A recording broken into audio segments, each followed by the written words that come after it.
Dear viewers, Allah subhanahu wa ta'ala announced in verse 11 of Surah Hujurat, Bismillahir Rahmanir Rahim, Ya ayyuhalladhina amanu la yaskhar qawmun min qawmin asa an yakunu khayran minhum wala nisa'un min nisa'in asa an yakunna khayran minhun. O believers, men must not ridicule other men.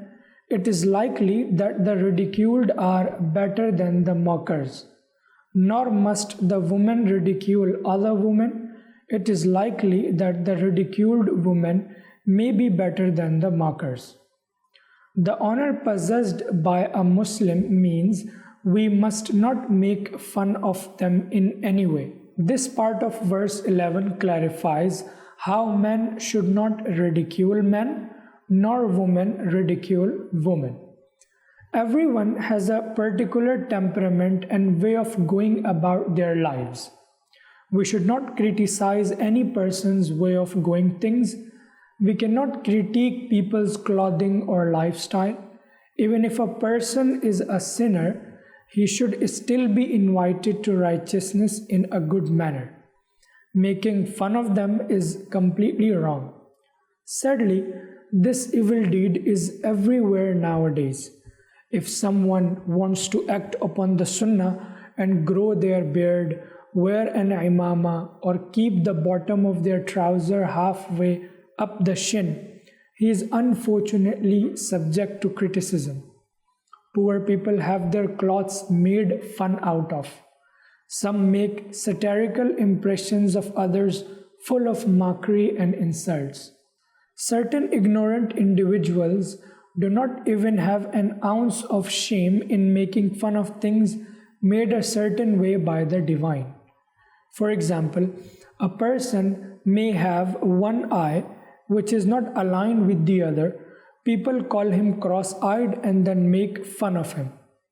If someone has a long nose, large lips, or a problem with their leg, they are subjected to ridicule and insults. Allahu Akbar. The self-respect and dignity of the person is publicly torn to shreds. Our carelessness and negligence are indeed extremely unfortunate. The final Prophet of Allah sallallahu ta'ala alayhi wa sallam explained, La tumari akhaka wa la tumazihhu. Neither argue with nor ridicule your brother.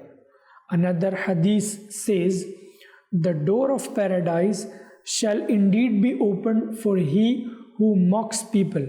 He shall be summoned to it with the words, Come closer, draw closer. When he approaches paradise, its door will be shut, and this will happen to him numerous times. Those who do not care about respecting others, who make fun of everyone and laugh in happiness afterwards, should read this hadith over and over and over.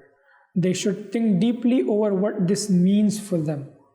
Now just imagine the day of judgment for a moment, a day 50,000 years long, in which the ground will be made from scorching hot copper and the sun blazing down with fire. Everywhere you turn, all are fearing for what will happen to them. In that dire situation, could you imagine how overjoyed someone would be to hear themselves being called to paradise? Think of how their heart would be overflowing with happiness. Then as they finally get close to entering, the door of paradise is closed in their face. Just think of what someone will feel if this happened to them. Imagine his regret, hopelessness, and intense sadness.